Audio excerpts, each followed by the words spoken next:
예수께서 무리를 보시고 산에 올라가 앉으시니 제자들이 나아온지라. 입을 열어 가르쳐 이르시되 심령이 가난한 자는 복이 있나니 천국이 그들의 것이며 애통하는 자는 복이 있나니 그들이 위로를 받을 것이며 온유한 자는 복이 있나니 그들이 땅을 기업으로 받을 것이며 의에 줄이고 목마른 자는 복이 있나니 그들이 배부를 것이며 긍휼히 여기는 자는 복이 있나니 그들이 긍휼히 여김을 받을 것이며 마음이 청결한 자는 복이 있나니 그들이 하나님을 볼 것이며 화평하게 하는 자는 복이 있나니 그들이 하나님의 아들이라 일컬음을 받을 것이며 의를 위하여 박해를 받은 자는 복이 있나니 천국이 그들의 것임이라. 나로 말미암아 너희를 욕하고 박해하고 거짓으로 너희를 거슬러 모든 악한 말을 할 때에는 너희에게 복이 있나니 기뻐하고 즐거워하라. 하늘에서 너희의 상이 큼이라. 너희 전에 있던 선지자들도 이같이 박해하였느니라. 너희는 세상의 소금이니 소금이 만일 그 맛을 잃으면 무엇으로 짜게 하리요. 후에는 아무 쓸데없어 다만 밖에 버려져 사람에게 밟힐 뿐이니라. 너희는 세상의 빛이라. 산 위에 있는 동네가 숨겨지지 못할 것이요 사람이 등불을 켜서 말 아래에 두지 아니하고 등경 위에 두나니 이러므로 집안 모든 사람에게 비치느니라. 이같이 너희 빛이 사람 앞에 비치게 하여 그들로 너희 착한 행실을 보고 하늘에 계신 너희 아버지께 영광을 돌리게 하라.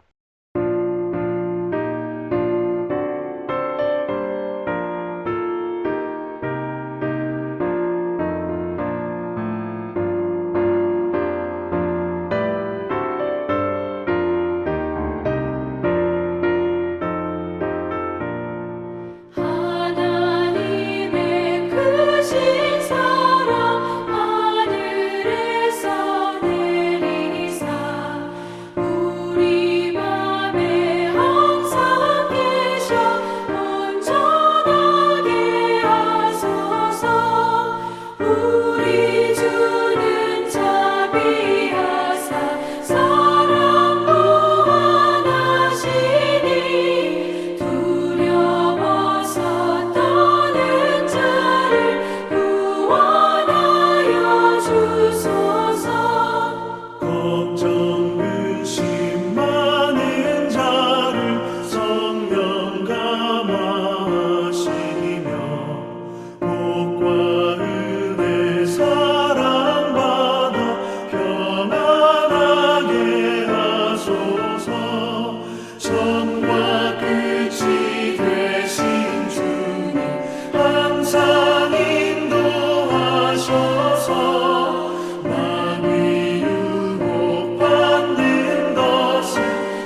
오늘은 요한복음 3장 22절부터 살펴보겠습니다. 22절과 23절입니다.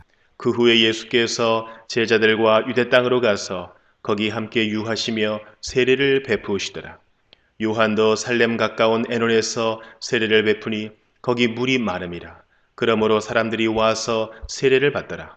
우리는 요한복음 1장부터 지난주까지 살펴봤는데 예수님께서 요단강가 베다니에서 세례 요한에게 세례를 받으시고 그 곳에서 제1차적으로 안드레, 사도 요한, 베드로, 빌립을 제자로 부르셨습니다. 그리고 갈릴리로 가시고 가나 혼인잔치에서 물로 포도주를 만드시는 표적을 보이시며 가버나움으로 가셨다가 유월절을 지키기 위해서 예루살렘에 올라가셨습니다. 그리고 성전을 정결케 하셨고 지난주에 살펴봤듯이 유대의 지도자인 니고데모의 방문을 받으시고 니고데모와의 대화 가운데 하나님께서 세상을 이처럼 사랑하신다는 아주 중요한 말씀을 해 주셨습니다. 그리고 이어서 제자들과 유대 땅으로 가셔서 거기 계시며 세례를 베푸셨다라고 말씀하고 있습니다. 그런데 4장 2절은 예수님께서 진히 세례를 베푸시는 것이 아니고 예수님의 제자들이 베푼 것이라고 기록하고 있습니다. 그리고 세례 요한도 살렘 가까운 에논에서 세례를 베풀었다라고 말씀하고 있는데 당시 이 에논이 어딘지 정확히는 알 수는 없지만 본문에 거기 물이 많음이라고 기록하고 있기 때문에 학자들은 요단 강가 어느 지역으로 추정하고 있습니다. 계속해서 24절과 25절입니다. 요한이 아직 옥에 갇히지 아니하였더라. 이에 요한의 제자 중에서 한 유대인과 더불어 정결 예식에 대하여 변론이 되었더니 여기서 말하는 정결례식은 아마도 일반적으로 성경에서 말씀하시는 정결례식이 아니라 지금 행하고 있는 세례에 관한 이야기인 것 같습니다. 우리가 구약에서 배웠듯이 죄가 속해지는 즉 죄 용서를 받기 위해서는 속죄 제사를 드려야 됩니다. 그런데 지금 세례 요한이 회개하고 세례를 받으라고 하니까 이렇게 정결례식에 대하여 제사를 드려야 하느냐, 물로 세례를 받아야 하느냐 이런 논쟁이 일어난 것 같습니다. 그런데 누가복음 7장 30절을 보시면 바리새인과 율법 교사들은 그의 세례를 받지 않으므로 그들 자신을 위한 하나님의 뜻을 저버렸다고 말씀하고 있습니다. 이 말씀은 바리새인과 율법 교사들이 세례 요한의 세례를 받지 않았는데 이것은 그들이 세례 요한의 회개라는 메시지를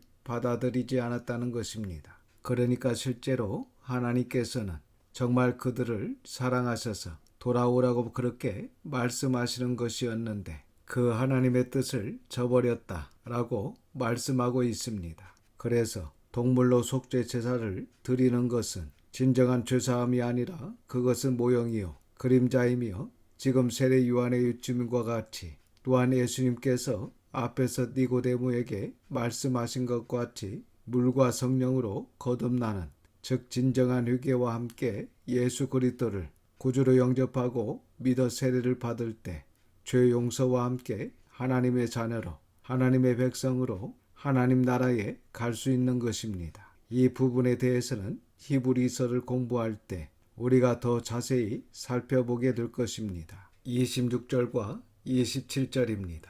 그들이 요한에게 가서 이르되 랍비여 선생님과 함께 요단강 저편에 있던 이 곧 선생님이 증언하시던 이가 세례를 베풀매 사람이 다 그에게로 가더이다. 요한이 대답하여 이르되 만일 하늘에서 주신 바 아니면 사람이 아무것도 받을 수 없느니라. 세례 요한의 제자들이 요한에게 선생님이 증언하시던 예수님이 세례를 베풀매 다 예수님께로 가더이다 라고 말합니다. 이 말은 지금 세례 요한에게 제자들이 와서 우리와 함께 하던 사람들이 이제는 다 예수님께로 가버렸습니다 라고 불평하는 것입니다. 그러나 세례 요한은 조금도 흔들리지 않고 대답합니다. 만일 하나님께서 허락하시지 않으면 사람이 아무것도 받을 수 없느니라고 합니다. 세례 요한은 이러한 훌륭한 인격과 신앙을 가지고 있으며 예수님의 사역을 인정하고 있습니다. 그리고 계속해서 28절입니다. 내가 말한 바 나는 그리스도가 아니요 그의 앞에 보내심을 받은 자라고 한 것을 증언할 자는 너희니라. 1장에서도 세례 요한은 자신은 주의 길을 곱게 하라고 광야에서 외치는 자의 소리라고 고백하고 자신은 예수님의 신발끈을 풀기도 감당하지 못한다고 고백했습니다. 그리고 예수님을 세상 죄를 지고 가는 하나님의 어린 양이라고 하면서 자신의 제자 안드레와 사도 요한을 예수님께 보내어 예수님의 제자가 되게 했던 사람입니다. 그리고 자신은 물로 세례를 베풀지만 예수님은 성령으로 세례를 베푼다라고 고백하며 하나님의 아들, 즉 하나님이시라고 증언했습니다. 이렇게 세례 요한은 끝까지 변치 않은 마음으로 이번에도 나는 그리스도가 아니요 그의 앞에 보내심을 받은 자라고 한 것을 증언할 자는 너희니라고 제자들에게 이야기합니다. 그러니까 세례 요한은 제자들에게 예수님과 세례 요한 자신을 비교하지 말고 그리고 예수님의 세례와 세례 요한의 세례를 비교하지 말라. 오히려 너희가 사역을 시작하는 예수님을 증언하면서 세례 요한 자신은 예수님의 길을 예비하라고 보내심을 받은 자라고 너희가 증언해야 되지 않겠느냐라고 합니다. 이렇게 세례 요한은 그를 따르는 제자들에게 바르게 설명해주고 예수님을 지지할 것을 당부하는 세례 요한의 모습은 정말 훌륭한 모습이요 자세이기에 우리가 배워야 합니다. 그리고 29절과 30절입니다. 신부를 취하는 자는 신랑이나 서서 신랑의 음성을 듣는 친구가 크게 기뻐하나니 나는 이러한 기쁨으로 충만하였노라. 그는 흥하여야 하겠고 나는 쇠하여야 하리라 하니라. 사랑하는 친구가 결혼할 때에 그 친구를 진정으로 사랑하고 축복하고 크게 기뻐하는 것처럼 예수님께서 이렇게 사역하시는 것을 볼 때 시기하고 질투하는 것이 아니라 오히려 기쁨으로 충만했다라고 세례 요한은 고백하고 있습니다. 이것이 들러리의 기쁨입니다. 우리도 이러한 자세가 있기를 바랍니다. 다른 사람이 행복하고 잘 되는 것을 시기하고 질투하고 비교하는 것이 아니라 다른 사람이 잘 될 때 세례 요한과 같이 기쁨으로 충만한 성숙한 성도가 되기를 바랍니다. 세례 요한은 자신은 주인공이 아니라 주인공은 예수님이라는 마음을 항상 가지고 있었습니다. 이 가치 정립이 분명히 있었기 때문에 들러리의 기쁨으로 충만할 수 있었던 것입니다. 내가 인정받는 것이 중요한 것이 아니라 하나님께서 어떤 것을 기뻐하시고 영광 받으시는지를 늘 생각하는 이것이 진짜 나의 기쁨이라는 것입니다. 그리고 30절에 그는 응하여야 하겠고 나는 쇠하여야 하리라고 제자들 앞에서 고백합니다. 당시 세례 요한의 나이가 80세가 넘은 할아버지가 아니었습니다. 그는 30대 초반이었습니다. 그렇게 젊은 분이 이런 놀라운 고백을 하고 있다는 것입니다. 그래서 우리가 하나님의 자녀가 되는 순간부터 우리 인생에서 나의 욕심은 내려놓아야 합니다. 오직 예수님만이 하나님의 선하신 뜻이 우리 남은 인생 가운데 나타나야 하고 이루어져야 합니다. 그것이 바로 예수님은 계속해서 흥하고 나는 쇠해지는 즉 성숙한 신앙인이 되는 것입니다. 이 시간 우리의 모든 삶을 통해 하나님께 영광 돌리는 삶을 사시기를 주님의 이름으로 축원합니다. 이제 31절부터 36절까지는 예수님에 대한 요한복음의 저자인 사도 요한의 증언입니다. 31절에서 33절입니다. 위로부터 오시는 이는 만물 위에 계시고 땅에서 난 이는 땅에 속하여 땅에 속한 것을 말하느니라. 하늘로부터 오시는 이는 만물 위에 계시나니 그가 친히 보고 들은 것을 증언하되 그의 증언을 받는 자가 없도다. 그의 증언을 받는 자는 하나님이 참되시다는 것을 인치하느니라. 위로부터 오시나니 이분은 바로 예수님을 말씀하십니다. 그리고 땅에서 난 이는 앞에 세례 요한을 이야기합니다. 그러니까 물론 세례 요한이 위대한 인물이지만 예수님과는 비교할 수 없는 존재라는 것입니다. 그래서 예수님은 위로부터 오시는 분이시고 세례 요한은 아담의 후손에 불과한 것입니다. 그러니까 하나님께서 사람을 창조하실 때 흙으로 빚어 사람을 창조하셨지 않습니까? 그래서 사람이라는 존재는 땅에서 난 존재인 것입니다. 그래서 세례 요한 역시 땅에서 난 존재이기 때문에 땅에 속하여 땅에 속한 것을 말하느니라고 31절에서 말씀하고 있는 것입니다. 그래서 세례 요한이라 할지라도 분명한 한계가 있다는 것입니다. 반면에 하늘로부터 오시는 예수님은 만물 위에 계시나니 그 예수님이 친히 보고 들은 것을 증언하되 예수님의 증언을 받는 자가 없도다 라고 한 것은, 그러니까 이 말씀을 기록한 사도 요한이 90세가 넘어서 깨달은 것은 이 놀라운 예수님을, 그 예수님의 가르침, 예수님의 말씀, 예수님의 도를 받는 자가 없다는 것입니다. 이 말씀은 하나님이신 예수님께서 이 땅에 오셔서 친히 보고 들은 것을 말씀해 주셨음에도 불구하고 그 말씀을 이해하는 자가 없다는 것입니다. 그러니까 자기들의 이익 때문에 예수님을 따라다녔다는 것입니다. 그런데 공간복음서를 보면 마치 수많은 사람들이 예수님을 믿고 예수님을 따라다녔던 것으로 오해할 수 있습니다. 그러나 사도 요한의 냉철한 눈에는 당시 예수님을 믿는 것처럼 보였던 자들은 많았지만 진정으로 예수님을 믿는 자는 별로 없고, 예수님의 증언을 받는 것처럼 보였던 자들은 많았지만 진정으로 그 예수님의 가르침을 받아들인 자는 극소수였다는 것입니다. 33절을 다시 보시면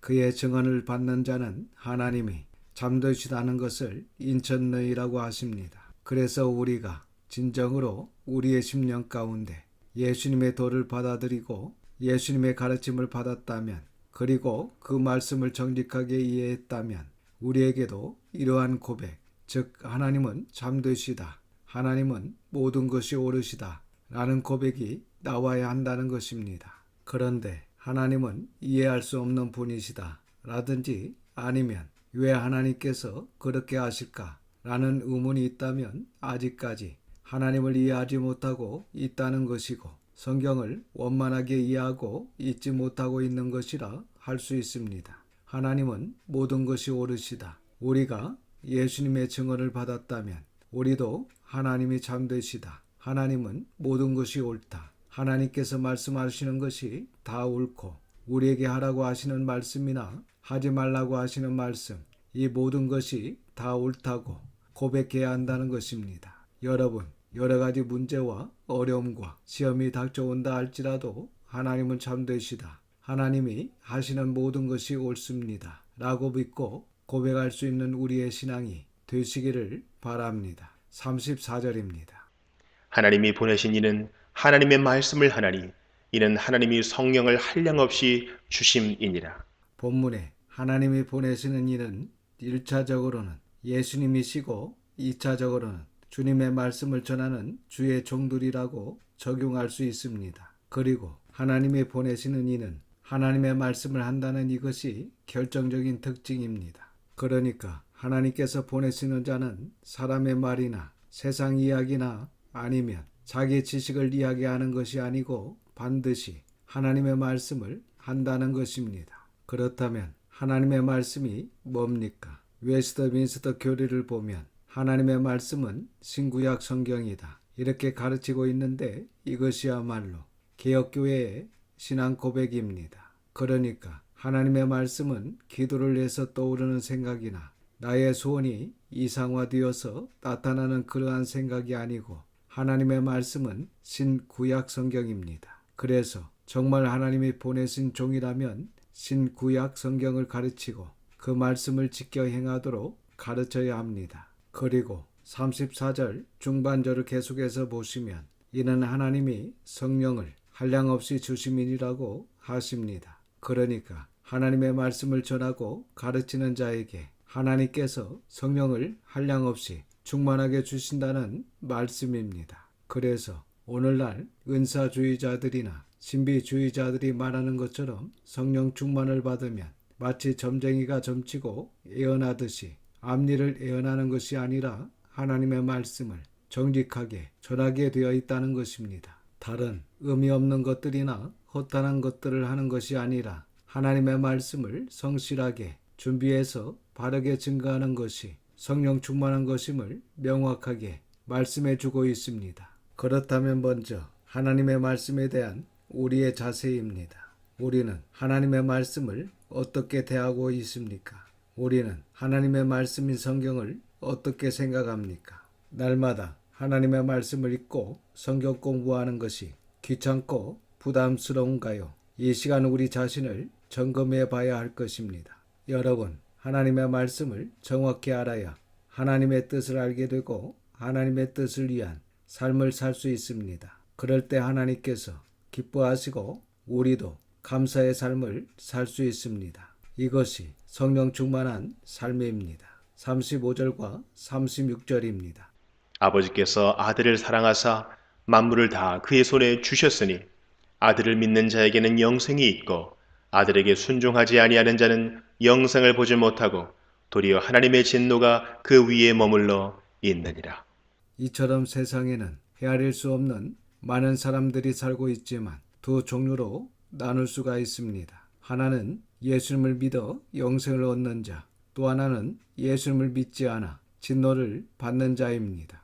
여러분, 예수님을 바르게 알게 되면 우리가 예수님을 통하여 하나님의 사랑을 깨달을 뿐만 아니라 그분이 하신 모든 말씀은 진리이고 그분이 하신 모든 일들은 우리에게 베푸신 은혜이기 때문에 당연히 그 말씀에 순종할 것이라고 성경은 말씀하고 있습니다. 그리고 그분을 믿고 순종하는 자에게 영생이 있다라고 분명히 말씀하고 있습니다. 반면에 참된 진리이신 예수님의 말씀에 순종하지 않는다면 그 사람은 거듭난 사람도 성령님과 함께하는 사람도 주님께 연합된 사람도 아닌 것입니다. 그래서 그런 자는 영생, 곧 천국을 보지 못할 뿐만 아니라 하나님의 진노가 그 사람에게 임한다 라고 말씀하고 있습니다. 이 시간 바라기는 저와 여러분들이 진리요 생명이신 예수님을 믿고 그분의 말씀을 바르게 잘 배워 온전히 순종하여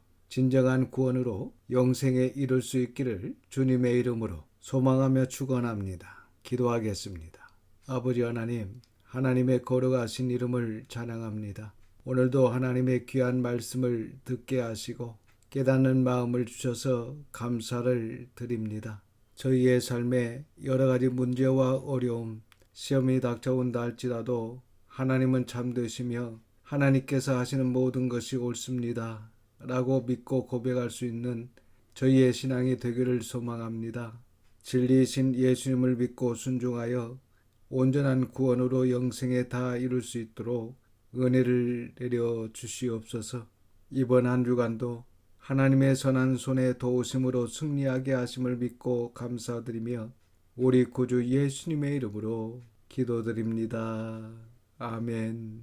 지금은 우리 구주 예수 그리스도의 은혜와 아버지 하나님의 그 넓으신 사랑하심과 성령님의 감화감동 위로 역사하심이 우리의 생명이신 주님의 뜻을 온전히 따르기를 소망하는 모든 성도들과 자녀와 가정 위에 지금부터 영원까지 함께 하시기를 우리 구주 예수 그리스도의 이름으로 축원하옵나이다. 아멘.